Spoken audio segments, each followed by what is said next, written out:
The Celtics took on the defending champs, the Denver Nuggets, in Denver tonight. And they lost this game and got swept in the regular season series 2-0. They lost 115-109. Largest lead was 12. And this is your recap of the game. The Nuggets had complete and total control over this game from start to finish. Pretty much the entire Celtics team, minus Jaylen Brown, looked disengaged, disinterested, and not ready to play. Not quite sure where the disconnect was. They are now 0-2 on this road trip.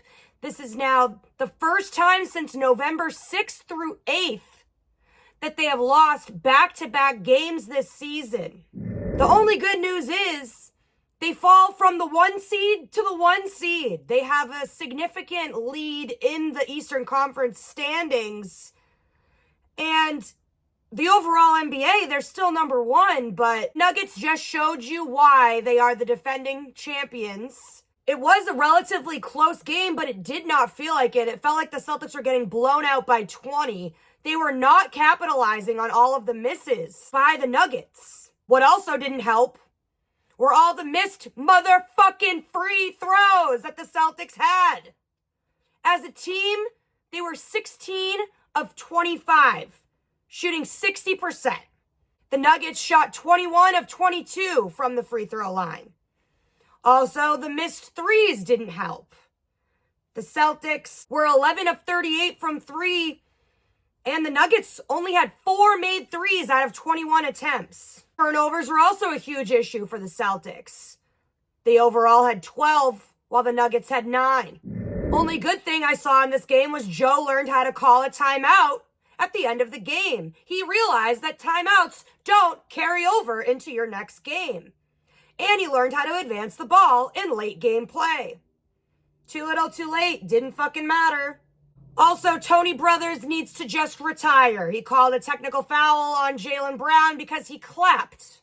Not gonna say it was the Celtics versus the refs, but it very much was the Nuggets versus Jaylen Brown. Despite Jaylen Brown being terrible from the free throw line.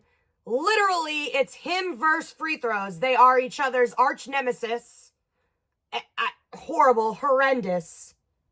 He went 8 of 15 from the free throw line. Horrible. He ended the night, though, 42 and 13. And it's sad because if he made those free throws, he would have surpassed his career high. So that sucks. Back to basics. That entire next practice better all be fucking free throws.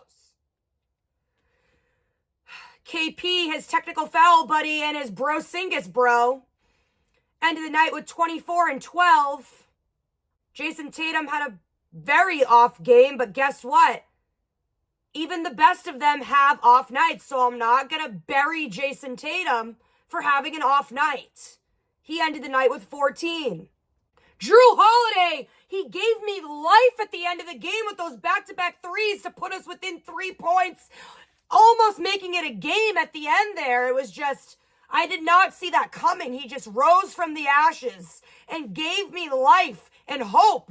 And then it was taken away from me by Joker and Aaron Air Dunk Gordon. Derek White has been in a slump. I see him hesitating a lot. When he has the lane, just go. I'm sick of them just relying on the 3. Go to the fucking paint. It's so aggravating. When you saw Drew stutter step, get Joker off balance and go for that layup, Joker was completely out of air. They had to call a timeout just so that he can gain his composure. They just didn't take advantage of that. They didn't take advantage of attacking the rim and the paint. JB did, for the most part, yes. But he completely failed when it came to getting those extra points in free throws. So overall, just a shitty game.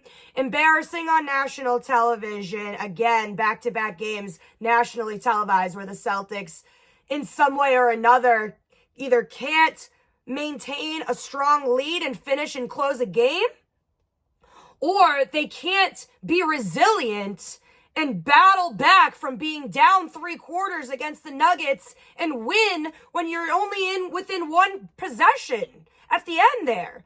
Could have been anybody's game. So they got humbled again real quick. I hope that these two games are eye-openers and that we learned from this. And I'm glad that it's happening now and not in playoffs. Again, I can't really complain. This is their 14th loss in the entire season, and we're in March. So I don't want to sound like a spoiled brat here, but adjustments need to be made. In-game adjustments need to be made. I need to see the fight. I need to see the want and desire to be a fucking champion, because I don't see that right now. So I need people to just regroup. I need a veteran voice to just bring it. There's got to be something. Something's got to give. Again, it's not getting any easier because they now take on the Phoenix Suns and then the Blazers and then the Jazz. This is a 5-game road trip. It's going to be grueling. It's going to be tough. They need to really show that they are built for this. So until next game, this has been Brie Marie D, Boston Banner Bound, and that was your recap of the game.